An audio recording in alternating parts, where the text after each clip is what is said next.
Are we live? We are live, CJ. We're back on air for Being the One and for the Giving Challenge. And this is a wrap. I know everybody's probably getting sick of getting nailed. That's my phone. And I should really just turn the baby Well, off. it may be, but people who have been thinking about it and haven't made their mind up, you've still got an hour and 15 minutes to donate to your charity. And at this time, I'd like to go ahead and say, you know, WKDW was so nice to host all these other organizations that were outside their front door and people got to them first. The radio station, We're hurting. we We're need hurting. some Yeah. help. Yeah, I think people didn't think that we were part of it, and we very much are. So I would like for all of you philanthropists that have procrastinated, if you would, to kindly go to your computers, go online to thegivingchallenge.org and find WKDW and donate to them because without your donations we can't bring you anything. We have expenses involved in running a radio station, and we are a 501c3. So this is all tax deductible. And, today is so special because for every dollar that you donate, it's matched. So if like take $100, it turns into $200 for the radio station, and that can go a long, long way. So I just ask, please keep us on the air and keep us going. We have expenses. This isn't free. We're like a PBS station. We rely on donations. So we'd like to see y'all, type away, click away, donate away. Please, please think of the radio station. Okay, and we are Community Broadband Radio Association, DBA, WKDW 97.5 FM, Real Community Radio, and also Common Grounds Meeting Hall. But if you even punch in WKDW, it'll pop up, or Community Broadband, and I'm bringing it up on screen for people here just so you can see how you donate. And it costs. We have licensing and we have equipment, and let me tell you, the equipment that we need to even do, you have Radio Free um, that does Europe and different things. It costs money to do that stuff. So, like right here, when you click on there, this is what happens. And if you're giving to more, and I don't know, I must have clicked twice, um, but you have the opportunity, not only them, to donate to, but I will bring up our next guest because let me tell you, he was at our pop up event last night. Patty. Yes. Hi, Yes. Patty. Good morning. Good morning, Marie. Good morning, CJ. Thank you for having me on your show. Well, thank you so much for actually coming today and last night. And Patty's part of the Literacy Volunteers of South Sarasota County, and we're going to talk about what does that mean to people out there, how they impact people's lives, and how you can help, and what they're looking for. Not only just money right now, but also for volunteers too. Now, Patty, take it away. The floor is yours. Thank you very much. Thank you, Marie. At Literacy Volunteers of Sarasota County, our aim, our objective, our vision is to provide free tuition to adults to speak, read, write, and understand English. This is for those people who are adults who have English as second language, or those adults who still require some basic language skills. I say that only because, according to our Department of Education, there are 44 million Americans who lack literacy proficiency at a level that which they can be called literate. If those 44 million people are brought up to the level of literacy, which is level 3, it adds $2.2 trillion to the economy. So it's not only benefits those people, it benefits everybody in the country for the progress of the country.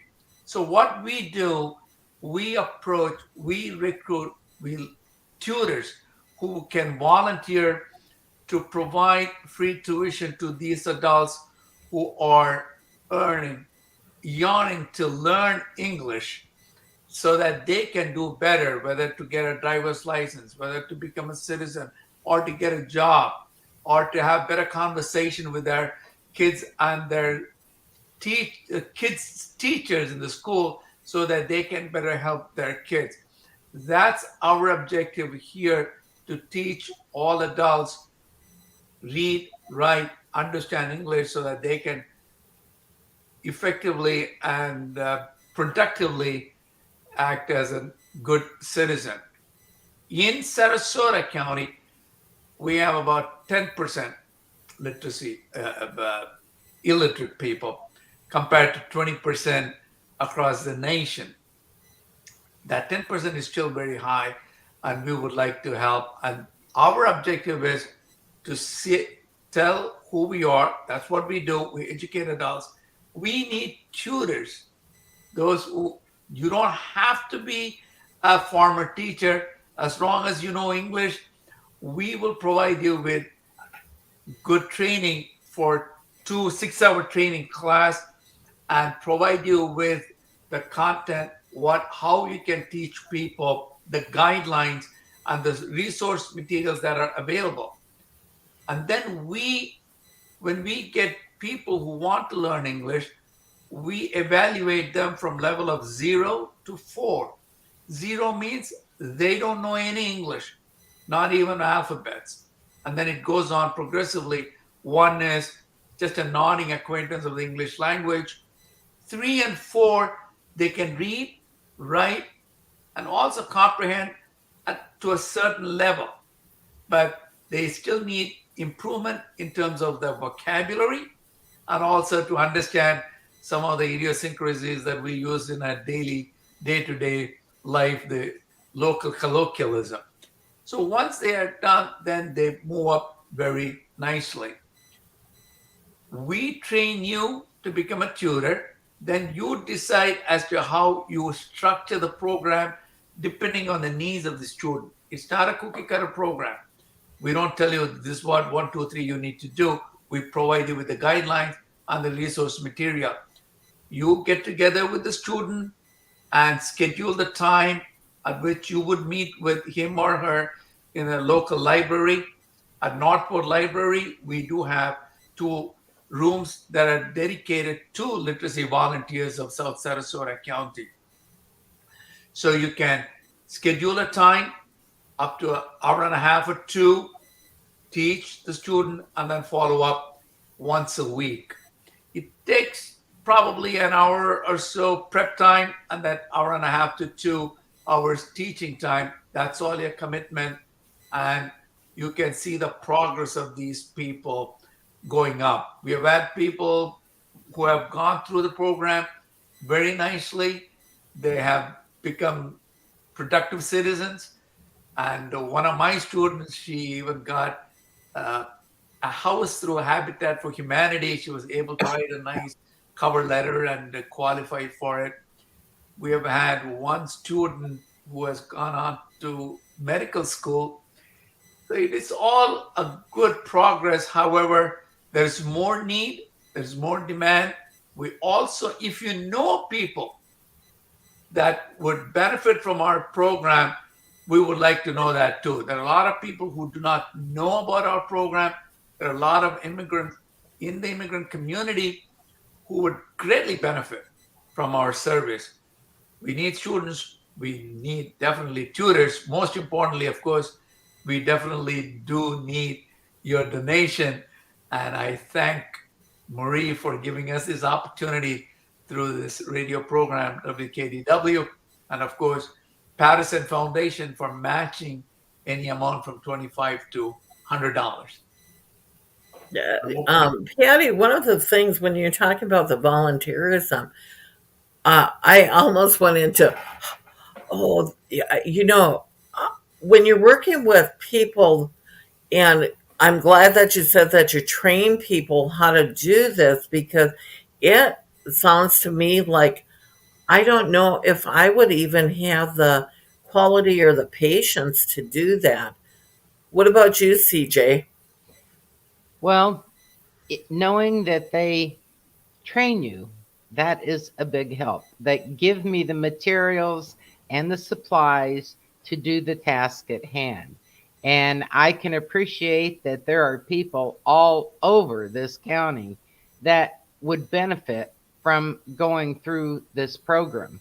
A lot of times you talked about the immigrants, but a lot of times what'll happen, a family will come over here and their kids get into school and learn English, and the parents haven't caught up. And it can make it very difficult in negotiations and applying for things. I mean, they have to be able to read and write English and be able to speak it. So, um, people, if you know anyone that falls into this category, maybe you have trouble talking to a neighbor or a friend in an organization that has just one of those accents that you can't pick out their words at all. um, Check in with Patty and you know get some help. And so therefore I will say I am CJ Metcalf and my show is making a difference. Patty, you and your organization make a difference in our community, and we thank you for what you do. Yes. May I please add two things? Be consistent with the times that we have. Our training we do on Zoom as well, and so the trainers can stay. The trainees, I'm sorry, can stay at home and learn those lessons. And for people who want to contact us, please go through literacychangeslives.org, and you have all the information available right there, which is easy to do it. And again, at Northport Library, we have our offices there. If you go in, you can get all the information about literacy volunteers of South Sarasota County. Okay, we're going to talk about how you would donate to the Literacy Volunteers of South Sarasota County. And on the main page, they have where you hit donate now, donate, and it'll give you the page that you can actually find an organization. And if you see, I put up literacy up into the, uh, um, yeah, up in the, to search for it. And you see Literacy Volunteers of South Sarasota County is right there. You click on that, and it takes you and tells you information about different about their organization and what the impact that you do make, and they have a story there. And it also lists all the, oh, RJ, yeah, that's right, RJ said he was going to give money to each one of you that was participating last night, and he did. And then you just click on here, donate, and you're doing pretty good there, 6,000, huh, Patty? Yes, ma'am. Yeah, very good. And then, oh, it's showing things because I had already donated to a lot of these organizations. And so, but that's actually how you donated. And the impact that you make, like I'm backing up here, and they have it listed here, $25 learning materials for one student, $50 pays for the educational materials to train new tutors, and $100 provides learning materials for four students for a year. And just for our audience to know, up to $100 the Patterson Foundation will match. And if you have a household, you, a husband, or there's a bunch of people that are living together in the same household. It doesn't matter. Each one of you can give, and it makes a huge impact of any of the nonprofits. And today, what I did, because I was so busy yesterday, I went and gave to all the organizations that were with us last night, and then other organizations that I felt passionate about right now. And you can do it all in one transaction. And it'll give you the choice too, also, if you want to pick up the fees or not. And a lot of us, especially if you're buying performance tickets anymore, or get things through Ticketmaster, or some of the services that you're given, if you use a credit card, including with the county or any of them, if you use your credit card, you pick up that fee. So they do ask you if you want to pick up the fee or not. And what better way to actually help out an organization? And Patty, what the work that you're doing is just tremendous, because the impact that you're making within the community, but the area and into these people's life, you're changing lives. It changes lives. And if you can't read and if you can't understand the language and communicate in that, you can't succeed as well. You can't succeed.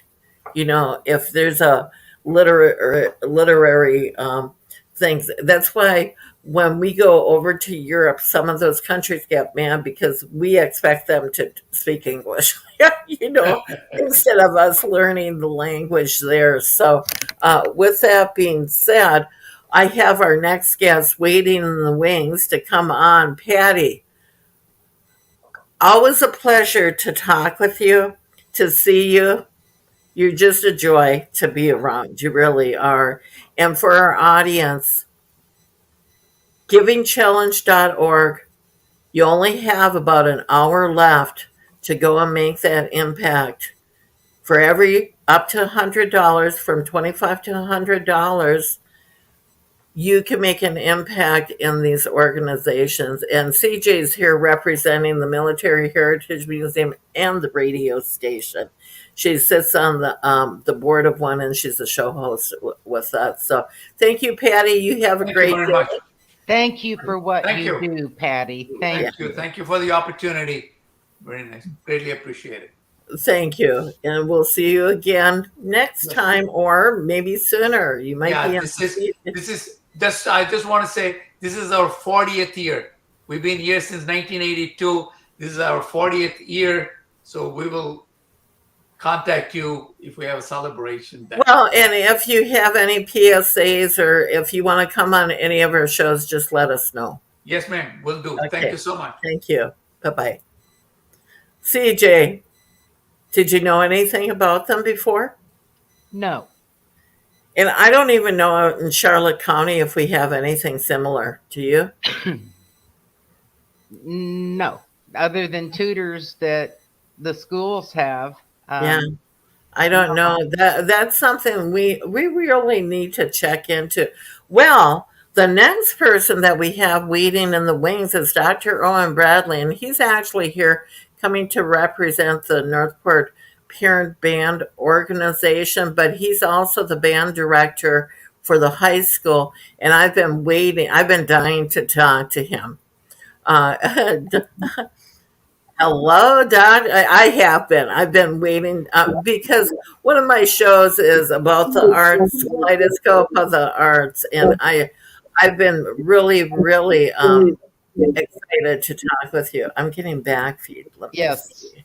Yeah, let me see what's going on here. Yeah, let's see. Yeah, we were getting back feed from you. Okay. Well, Marie, the way that you, Yeah, there you go. There you go. Hold on. the best way to introduce a gentleman like this is go, and we welcome Dr. Owen Bradley. Hello. Hello. Yeah, that works better with you with the headset. Yeah. Sorry. Yeah. No, I that's at least I don't have any hair to like hold it, so I don't know. if this is gonna. Well, you need a cat like CJ and myself. So, Dr. Bradley, I'm very excited to actually see you in person and that. I know who you are, but I've never met you formally. I don't think. Have we? Have we I met? don't think we have. I don't think I've had the pleasure. No. No. And I want to talk about last night. It was wonderful that the Northport Parent Organiz- Band Parent Organization was there last night, and one of the students was dressed up as the bee that from the costume that we borrowed from Kia dealership. And I wanted to say that we were so impressed by there were some students there too, but by the enthusiasm of the people that are behind the parent organization. Why don't a lot of people out there don't know that right now, within the last 2 years, you became a magnet school for the arts. And I know everybody thinks when they think Sarasota County, and I know here in Charlotte County, both CJ and I live in Charlotte County, but we're both involved up in Northport too, that everybody went to Booker. Students from here or North Fort Myers. If students were in high school here or wanted to go on into the arts, those are the two schools that they had to go to if they wanted to really focus in the arts. And now Northport High School is one of them. And what are you seeing? How has this transition helped um, students? And giving them an alternative to be able to come to the Northport High School for this. Well, this is a recent development. I've been here since 2001, and I like to say that I literally saw the school grow. I mean, it was nothing but dirt when I started here, and it's been 2 decades in the making to where we could get to. We had a beautiful facility for so many years, but we had to build the student capacity and the talent to match our beautiful facility. Well, now we have both.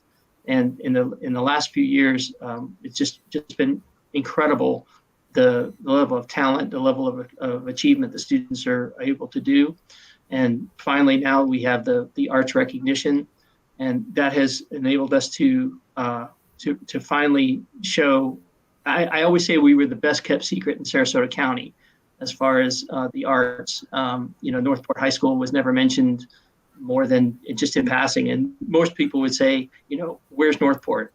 And that was always a conversation. Where's Northport? And well, now we're on the map, and what's put us on the map is not only the quality of students that are coming in, but the support that we have here. My colleagues who have all worked very hard to go towards the arts school magnet status. We were one of the only programs in the entire state of Florida that made it in all of the disciplines: dance, drama, music, art, all. And it's due to all I have to say, my colleagues and I worked very hard for that. So we're very, very proud of what we've been able to accomplish. And one of the reasons we have you here too is there are gaps in funding for different things that you need to have done, and that's where those parent organizations come in. And the Northport Band Parent Organization is the one that helps to fill in your niche because you're the band director there. What is your official title? Oh, I'm the director of bands. That's me. Okay. I do. Okay. Yeah. Okay. So, and I know that there are a lot of things that the school system doesn't pay for. There are things that, in case you go to even competitions, don't you need some funding for some of that? And I know that even if you were to participate in the Rose Bowl or up in New York for the Macy's Parade or different things like that, it takes a lot of money to give the students the ability to be able, and those opportunities are priceless. You can't take that away from a student, especially even like with you, to go to those places. Those are memories that those students have forever. When you look back on your high school days, and you think about things, and you never forget that. That is the thing that really marks, and it makes such a difference in a child's life because it may change the direction where they're going in their life. Those experiences and that. So, uh, talk a little bit about how that Northport High School band parent organization helps you. Well, you're exactly right.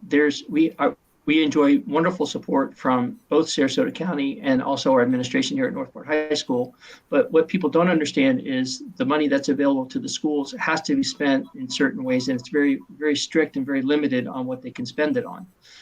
So while they can repair my instruments and they can help me buy music, they can support me in that ways. Uh, Things that go beyond the school day are not allowed to be funded necessarily by the school funds. It's very different in education. Every dollar is earmarked very strictly for where it should go to, and it's all in a line of coding, and needs to be spent on certain things. And there's a very strict fiduciary responsibility for the county and our school to make sure that taxpayer dollars are going where they're needed. When we talk about enhanced things, experiences for our students, you mentioned trips. Well, we recently went, and well, January 1st, 2020, we were in Italy doing the New Year's Day parade there. Well, that took literally almost a $250,000 to get us there. That's not something that the school can provide funding for. They just simply can't take taxpayer money and say, okay, we're going to send kids somewhere for a trip. So while I had all the support I needed for instruments, for music, for instructional methods, all that thing, we had to raise that money and get the kids there. And you talk about changing lives. A lot of our kids had not been out of Northport at all, let alone Florida. And they got on a plane. We went on a bus to Miami, got on a plane and went to Italy, and a direct flight. And 10 hours later, we were landing in. And the look on the kids' faces it was unbelievable. It was like some mythical place that they'd never seen before actually came to life. We were passing by the Colosseum. We went to Pompeii. We went to the Vatican. I mean, just things that they would never, ever be able to do. And you would say, well, that's such a strange thing to do as a musical organization. Well, we were the goodwill ambassadors for Northport. I mean, we were there representing our school and our city in it's just amazing place, and we took part of a very historic thing, and that would have never been possible without the band parent organization beating the bushes for getting support for money and community outreach. It was quite a feat. But those are the types of things, those type of experiences that we need help with. Those are not easy things to achieve, and everybody thinks that there's money for that. There really isn't for those extra things. Well, and you were doing a twofold thing there and I've been to Rome in Italy, so I know what you're talking about, and I really love history. Well, it's a different thing to read it in a book than to walk in it and experience it, and then it makes sense. And you look at, when you're in Italy, you look at how old that country is, how beautiful a lot of those buildings still are, the architecture. And when you walk on different places, you think about the history that unfolded there, when the Romans were there, when all these past historical things. And when we see the war in Ukraine, well, there was a war that happened in Italy, and how they had to rebuild also. And I don't know if it really sinks into a student's head that much, but I know as an adult, when I was there, that's what, how I embraced it. Now, CJ, have you been to Italy? No. Okay. Have you been Want out of the to? country? I Yeah, want to go. you want to go. So when you were there, and I know that it takes parents to come along as chaperones too. So Yes. there was added expense for the chaperones, and I think a lot of times if you're a chaperone, you end up having to pay, or most of the things. It's not a free ride for you. No, So, no, and no. you're They, you, and you're yeah, I'm literally babysitting. I've been a chaperone, and you have to, and the kids are having fun and that, but you're there to do a job too. Um, sure, sure. um, so, do you have anything on the horizon that you're looking to aim for doing another trip with your students? Yes. Yeah, I may not look it because I hold my age so well, but I'm getting to retire and getting ready to retire in 2 years. So I'd like to, before I retire, I'd love to take another international trip with the students. The first one was such an eye-opening experience, and it was so impactful and incredible for them. By the way, my principal at the school went with us, and she agreed that it was just we had long conversations about how necessary it is for the students to have those types of experiences. And I would really like to take them perhaps maybe to London, Yes. to do a nice performance there, along with educational, go see the museums and go see the history there. But as you said, the students really, they do read about it and they study it, and it's just something on paper to them. It's not real. When they go and they land and they see it and they feel it and they see the people, and they also realize it, the world is a very big place, and they really don't understand that because their world is so small. It's just their family and the people that they see at school, and maybe Northport or Florida. But when they go internationally, they see that people people are people no matter where you go, and the things that they talk about and they see, just for them seeing what was important to them and how they interacted and the things that were going on there, they saw that they get a perspective that's just truly unique. Yeah, and when you're saying London, I Mhm. love England. That's one of the places that my first, well, no, I've been up in New England, but in London, you have the West End. There's so much history there, and they speak, we speak English, so there isn't the language barrier.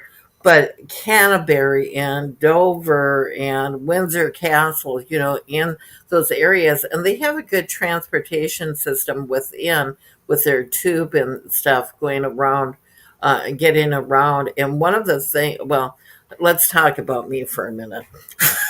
Yeah, when I went to London, I was there with when we went into London, we were there with five other women, and everybody wanted to do their own thing. And somebody wanted to go here, and I said, well, why don't we just go to where we want to go, and I don't care if I go by myself. I wanted to go to the British Museum. I wanted to see the Rosetta Stone. I wanted to see the Egyptian mummies there, because they do have the mummies there, and I wanted to have high tea, and I did all three of those at the British Museum. And those experiences, like even going to Westminster Abbey or different things like that. No, I have been traveling around Europe and different places, and I had my sister with me, and she said, I am not going into another cathedral. You can't drag me in. But the beauty of it is when you're over in Europe, there's so many gorgeous cathedrals, and the churches are just a piece of art over there. Not that they aren't here, but they're hundreds and hundreds of years old. No, Right. We, Dr. Owen we, we, brought, I'm go ahead. sorry. The point that you made, when students are looking at, they're pointing at a building, and I say that building is a century older than our entire country. That really brings it home. They don't realize that. It's an excellent point that you bring. I would love for them to see. They spend a lot of time studying Shakespeare in high school. How would you like to see where Shakespeare performed his plays? The original Exactly. theater. I mean, you can go. It was a Globe, right? Yeah, I think it's a Globe Theater that they did things at. Right. And you're right, to immerse yourself, because I don't know, I'm a visual person, so I want to touch and feel and see things and that to learn. And each student learns differently, but most of your students probably are that they'll learn better by actually being immersed into it. Correct?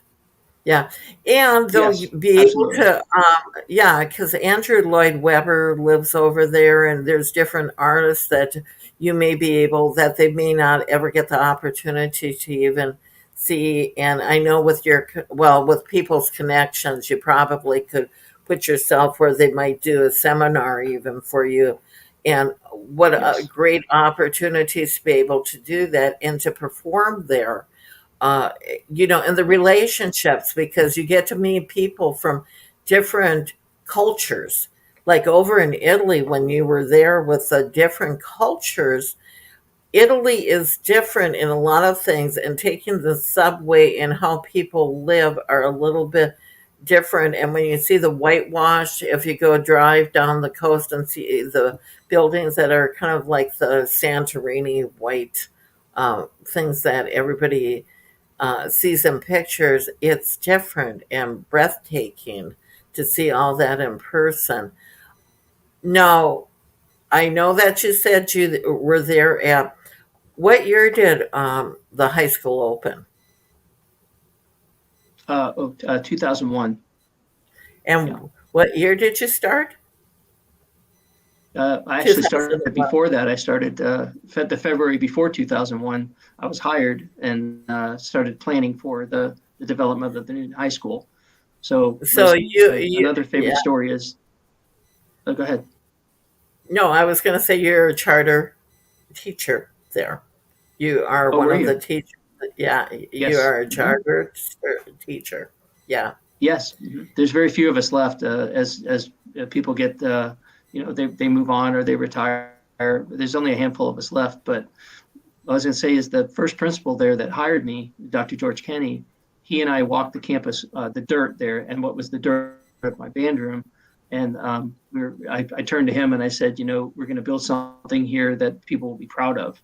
And here we are, 21 years later, 2 years later, and we made it. We did it, and it's taken that Yeah. long. And I don't think that people realize how long it actually takes for an idea to go into fruition.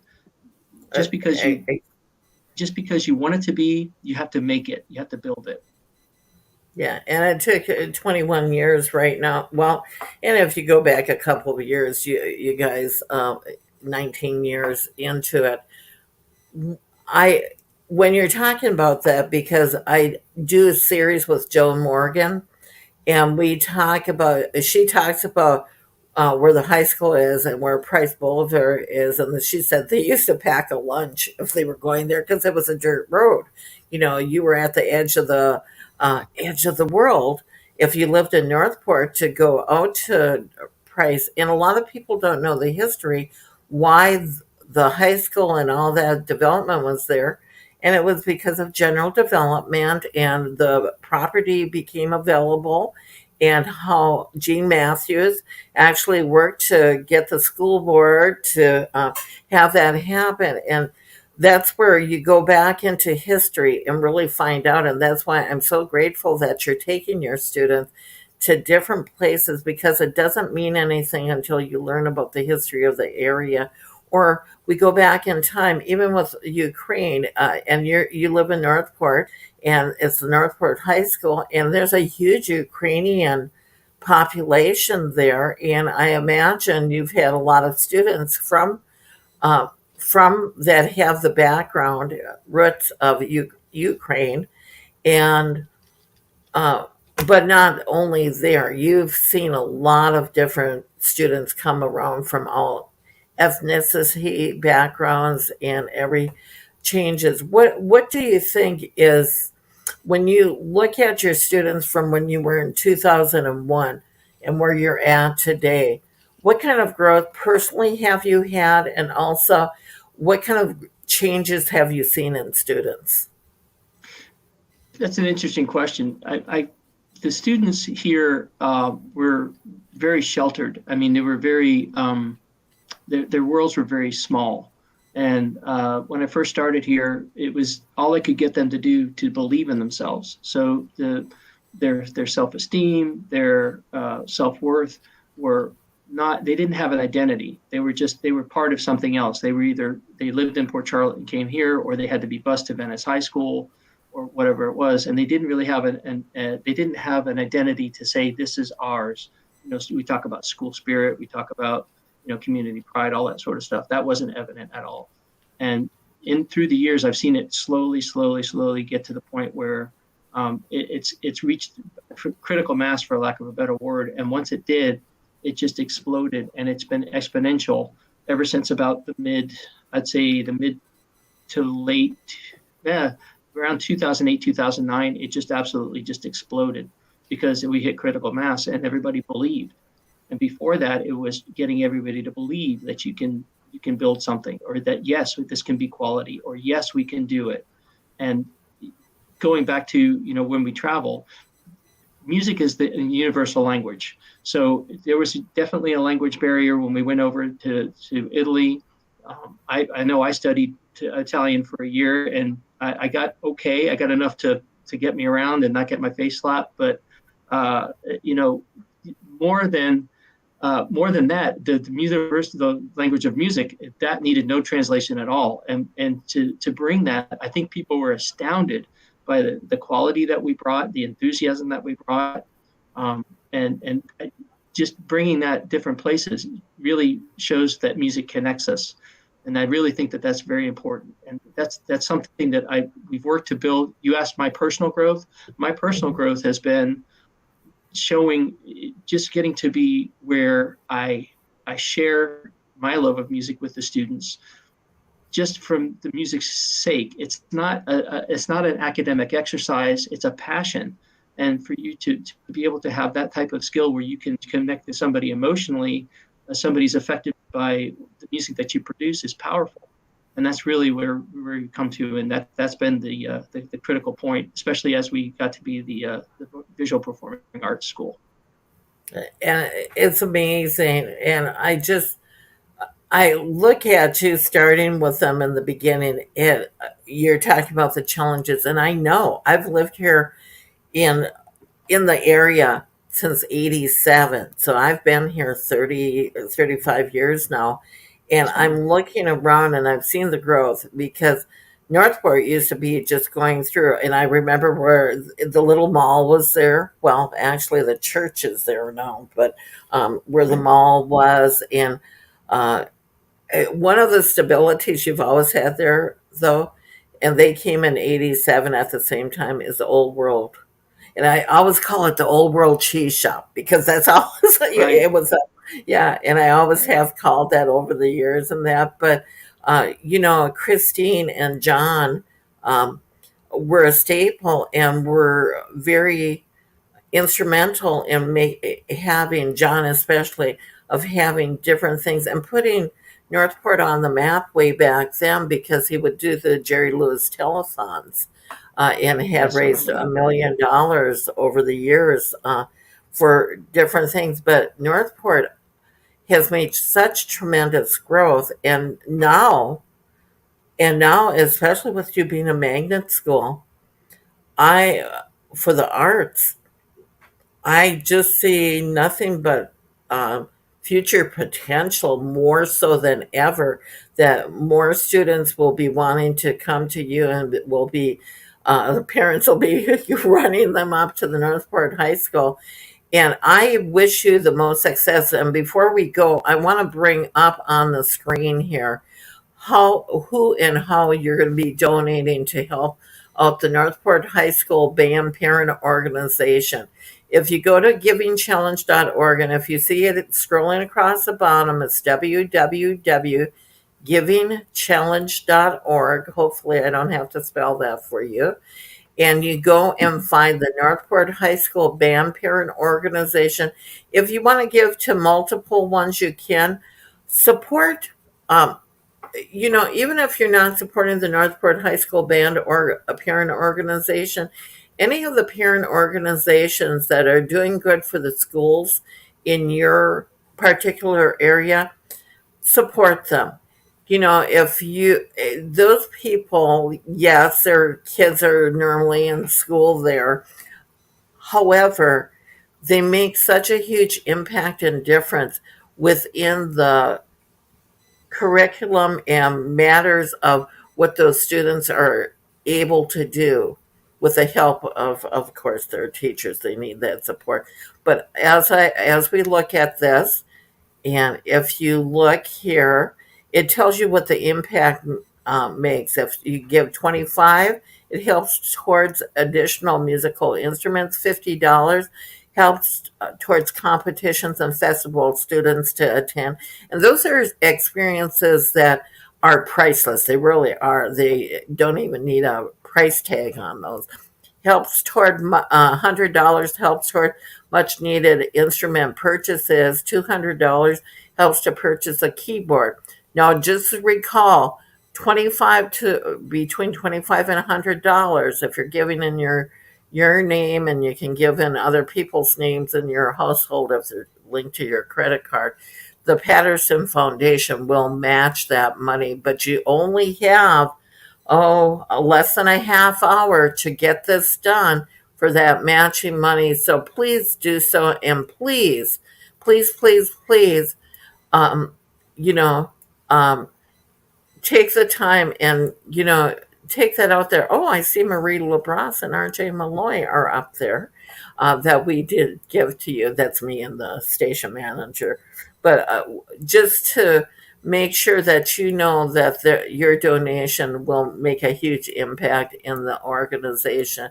And we want to do a shout out to, this Joe and Mary Kay Henson Family Foundation keeps on showing up in many of the nonprofit organizations that we've been looking at. And I have to find out who these people are, because every time I'm going and looking and doing interviews, I go and I see that they've given $100 in most cases to the organization. So, Dr. Bradley, I see my next guests are in the waiting room to come on up, and thank you so much.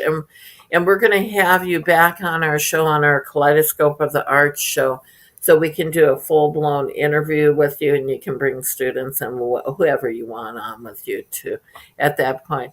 Hope you guys are successful with the giving challenge. Please, please, everyone, take the time. You'll only have a half hour left, and find that nonprofit that's going to make a huge impact during this 24-hour. And I want to call it a telethon. The giving part doesn't want me to do it, but it's like a telethon, and what the impact that you make in your area, because this money is going to all the nonprofits in the area that have already been vetted. If you can't donate, then there's other ways that you can give. And just like with Dr. Bradley, I'm sure they're looking for volunteers and helps or donations. If you have instruments that you need to just, get rid of, call up any of your local schools or Dr. Bradley and say, hey, I have this. And I'm sure, and how many of us don't? I mean, at one time I had a lot because I had kids, and we never got rid of them. And finally I said, I need to donate these. So we are done with him. And he probably had to go on to another class. Oh, he came back on. Okay. I wanted to say you went dark on us. Yeah. So thank you so much, and we will see you again soon. Thank you for the opportunity. I appreciate it. Thank you so much. Okay, you're welcome. Bye-bye. Okay, we're back with the Northport Arts Center. Go ahead and talk, ladies. Hey, Marie, how you doing? Oh, I'm winding You're down. exhausted. I'm winding down. No, Oh, how are you guys doing at the Northport Arts Center? What are we doing? No, how are you doing? We're doing good. We're not updated yet. We just got about $500 in the last 15, 20 minutes. So we're a little bit more than halfway. We're not doing as well as our plan, but I got to tell you, every dollar makes a huge difference to us. We're such a small organization that we appreciate everything. I really do. It's such a great opportunity for us to fund our nonprofit organization. We always appreciate the opportunities. Well, Absolutely. I'm bringing you guys up on. There it is. It all came in. Yes, good. Yeah, so you're up to 2,900, and they're another organization. If you're not, I don't know. I said it last night when I was with the pop up people. I said, if you're not a pet or with kids and stuff, a lot of times it's hard to, uh, you know, hard to have that, um, get that support. Oh, Well, yeah, okay. we have great support for our individual programs like the veterans program, but that money is earmarked specifically to veterans. It doesn't help us actually have a physical brick and mortar place to conduct business. So this particular giving challenge, we had equipment that needed to be bought for the Pottery Center, and it helps us pay to be here. So people are very generous to us for particular programs, and we truly appreciate every time that somebody gives and helps promote art and the healing power of art in our community. I want to say something here. I want to ask you guys, do you know who Joe and Mary Kay Hansen Family Foundation I is? thought I did before you said they were given to everybody. Now I'm confused. So give me two. Yeah, CJ, do you know who they are? Let me see. CJ, I have the puppet thing and see the names of the people. you're No, muted. I know. I've seen it, and I'm clueless. I have no idea. Maybe And they're giving to anybody that I'm picking up, and I really need to research them because we're grateful that they're doing this, and I don't know who they are. Henson. Maybe I do, and I just don't know. But seriously, when we went to Dr. Bradley's, it was there on the radio station. It's there. I think the Military Heritage Museum. So Oh, it's Marie, here it is. Joe and Mary Kay Henson are donating to all 700 nonprofits for the oh my oh my god.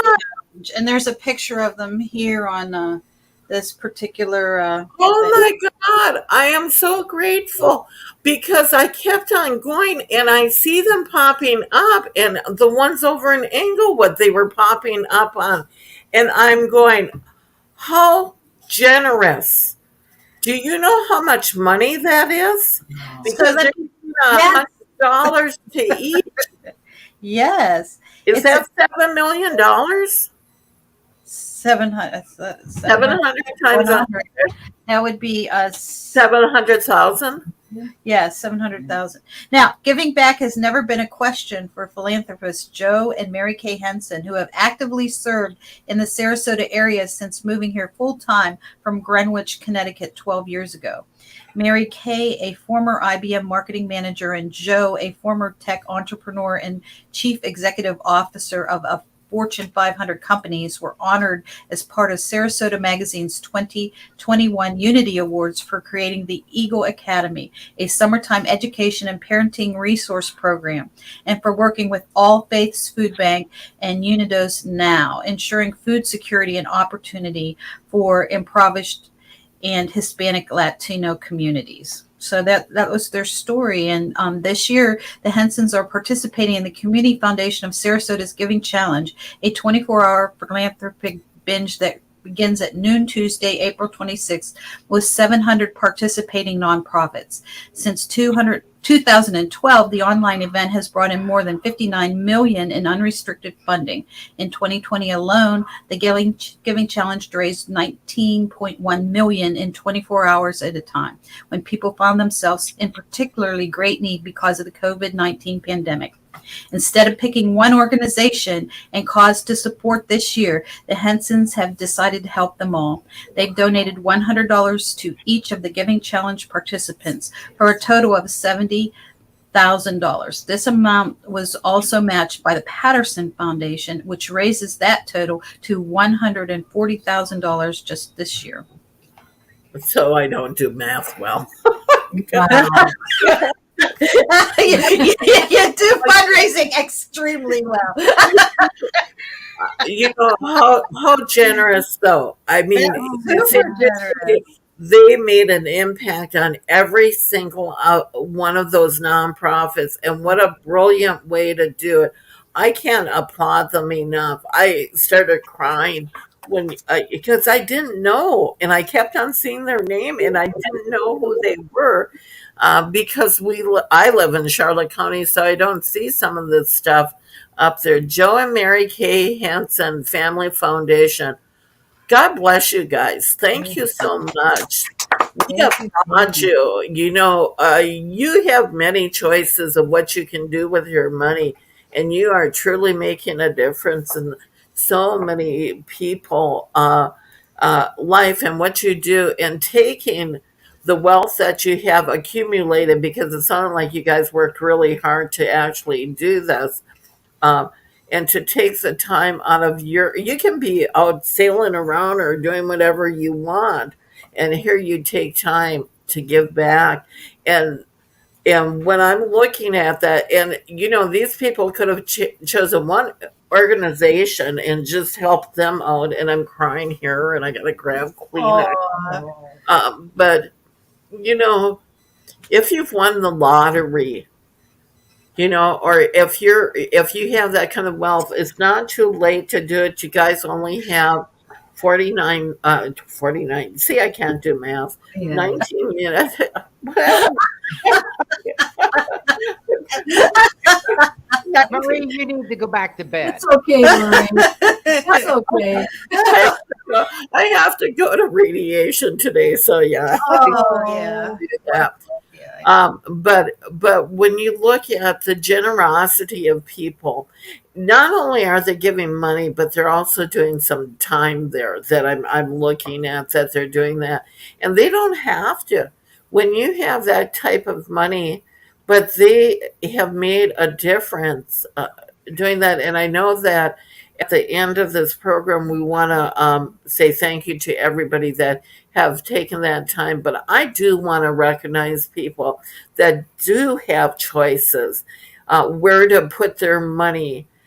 Because some of us, maybe CJ is wealthy, I don't know, but I know the rest of us aren't. You know, the rest of us are, yeah. And even what I did today, I looked at it and I go, do I have this money extra because I'm retired now? And I'm going, you know what? It comes only once every 2 years. That's okay. I can do this. You know, that money makes a little bit of difference. How about you, CJ? Well, I think that the big donor that gave to the museum, he has a theory, and that is, you know, when people put it in their wills to pass money on to the various charities and organizations, well, that's all fine and dandy. But this gentleman's philosophy was give it now so that you can see it work. You know, you can actually watch and make sure your money goes where you want it to go. And I think that is a lesson for all of us. You know, be a philanthropist while you're alive so that you can grow something, whether it's the art center, whether it's all those organizations that had pop-ups, um, you know, and in certain cases, I know you can isolate it and designate it to go to a building fund or a arts and crafts project. You know, I encourage people to do that because that way you're really emerged into that organization and you can follow through and continue to support a particular project. Um, you know, I appreciate people who give to national organizations, but I also believe in giving local. give your money local. This is where you live. This is where you do things, and watch your results happen here.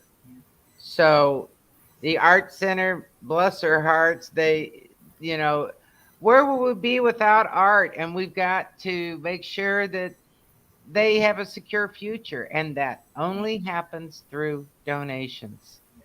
Exactly. Yeah, CJ. And what you guys are doing at the Military Heritage Museum, and freedom isn't free, and we see that. And it's hitting home so much more now when we see the war in Ukraine. And we know, just by looking at that, how vulnerable everybody is. Because to me, you see the movies and everybody swoops in and saves them. And I feel like we should be in there saving those people. We're I do sitting too. back, we're sitting back like armchair quarterbacks, and we are sending equipment, but we're expecting them to defend when many of our countries, because they're afraid of Putin and they don't belong to NATO. Well, that's because they didn't let them in when they try to get in back. And Ukrainian gave up, and I'm going off topic here, but Ukrainian gave up their nuclear weapons, back in with a caveat that they'd be protected in case there was a problem. I don't know. Anyhow, back. But I was talking about the Military Heritage Museum. You guys have such an amazing um, place there, and I know that you're trying to buy it now because right now you're leasing it. And the thing is uh, for our future, it's the Military Heritage Museum.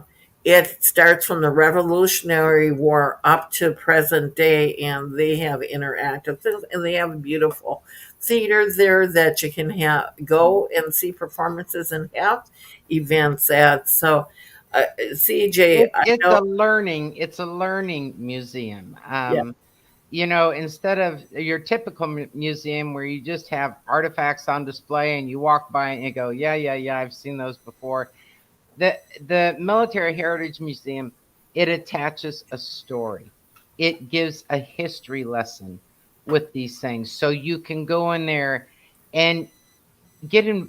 Your compassion gets involved in reading the letter that's alongside this hat that this gentleman wrote to home when he was serving in World War II. I mean, it's quite an awesome place to go to, and you will walk away fulfilled with knowledge that you didn't have prior to going there. So it's a pleasure to offer this venue in the community for them to come and learn, and youth, the students, I mean, they are tomorrow, gang. And any programs that support the youth, I'm all for. Rather, it's the art Northport Art Center, and there's summer programs. I know the museum has some summer programs, and anybody that's doing that for our youth, eh, support them. And so to that I say,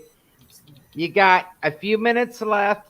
The Northport Art Center, go online to thegivingchallenge.org and look for the Northport Art Center and Community Band Radio. I yeah, keep forgetting to yeah, mention that. community Give us broadcasting opportunity. radio. And I'll bring up how you go about it and do that. Just for our audience, in case you're confused, I'm going to take us to the beginning of the page. Okay, right here, it's up to 9,475,000 and still going really fast because there's a lot of us that we're waiting for today to get through and donate, and you only have 11 minutes left, people. 11 minutes left. So I clicked on donate in the beginning there on the page, and then it'll say, organization name to find an organization. And let's say we want to give to the radio station, who we are all volunteer there, and we are considered WKDW 97.5 FM rural community radio, but our 501c3 is Community Broadband Radio Association, Inc. And so you just put community in and you'll see us with our little black and red and white logo there. And you click on that. And if you look, I have B's on that page because it's be the one. And then what the impact that you make. And I go all the way to $3,000. Ignore the 3,000. But yeah, there's a video there. Yeah, the reason I said that. There's a reason I said that. Do you see who slid in? Marie, put us up. Oh, did I take you guys off? Put us on the big screen. Put you on. Oh.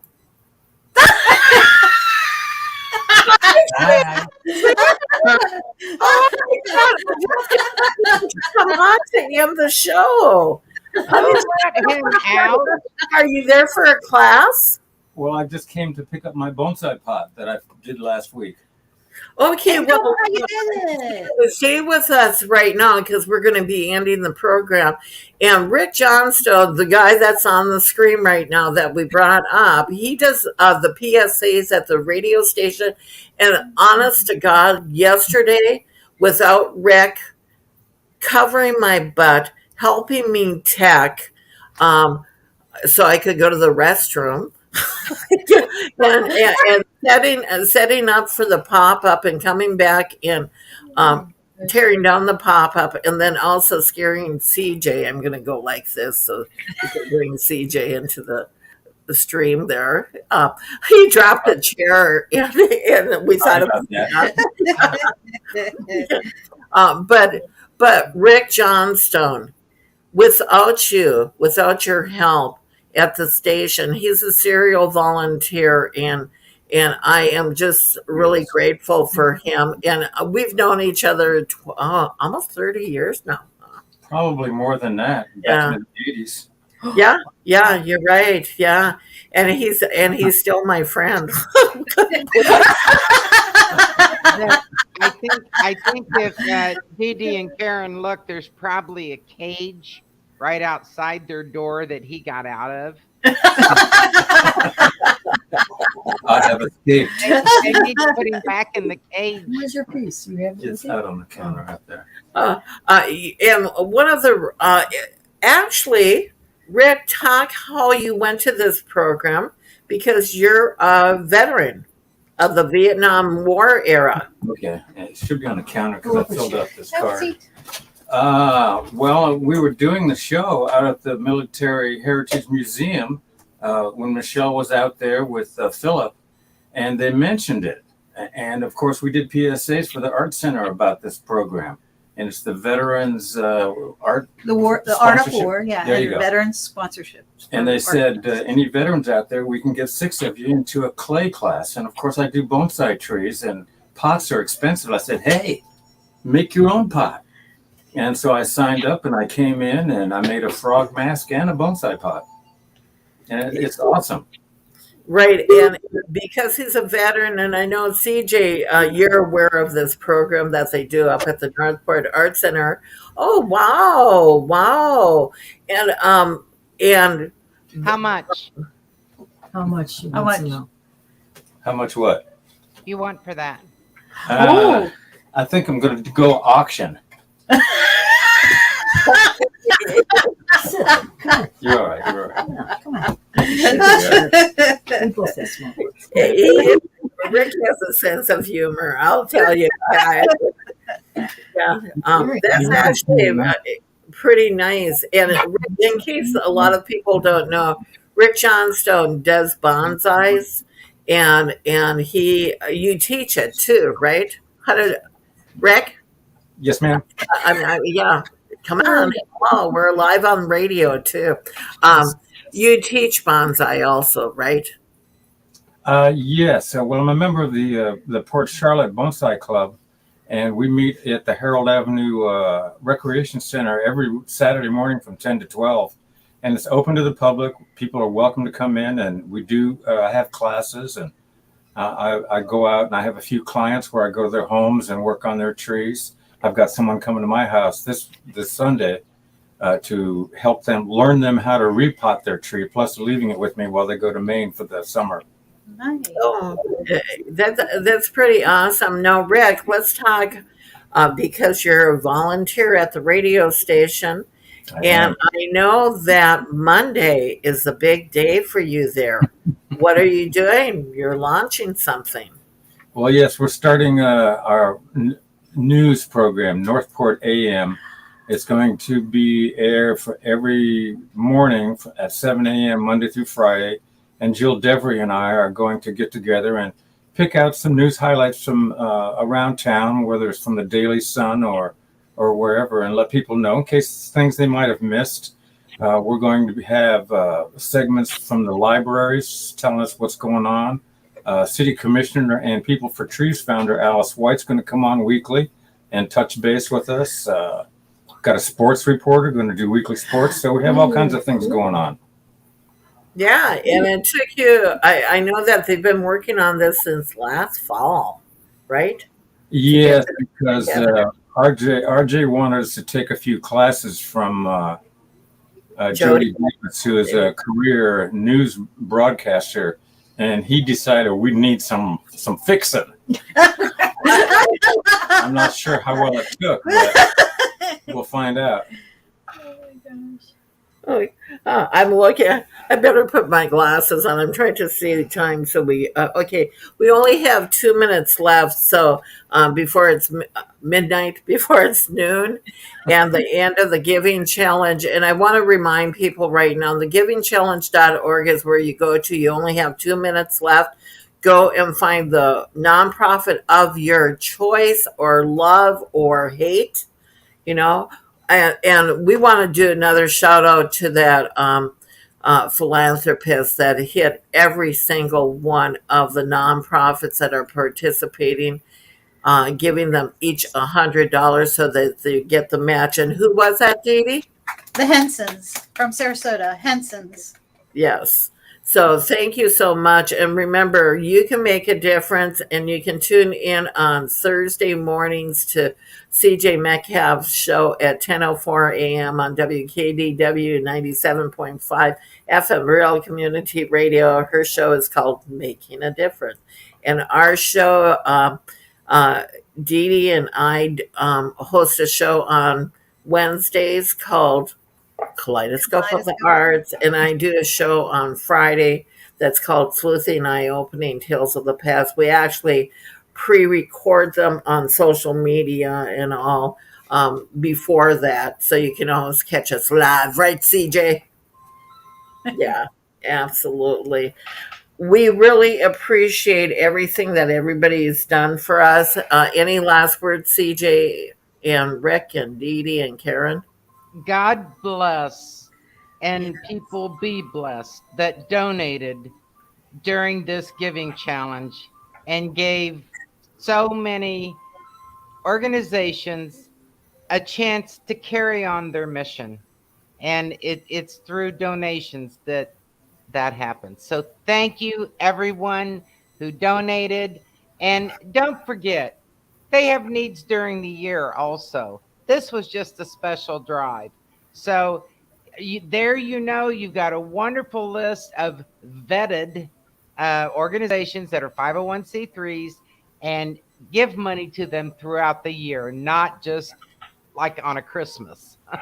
And do it now, because you only have, like I said, I didn't have glasses on. Oh, my alarms are all going off. Yes. Last minute. 1 minute. Yes. 1 minute. So you only have 1 minute left. You only have to listen to us one more minute. Lucky you, audience. Rick, what are your needs at the station? Do you see needs that you see? Because you're there all the We time. need more volunteers there. I know we could use some interns. anyone that's interested in radio or has been, would like to learn how to tech, to put stories together, to edit. We've got a lot of possibilities there. I'm not here. Is that my phone? This is my phone. Fast respond. Yeah. Thank you, everybody, for tuning in. That was our cue. It's time to end. So, Thank you. Thank you very much. For being the ones. yeah. Oops. Nice to see you. It's really Could be nice. seen.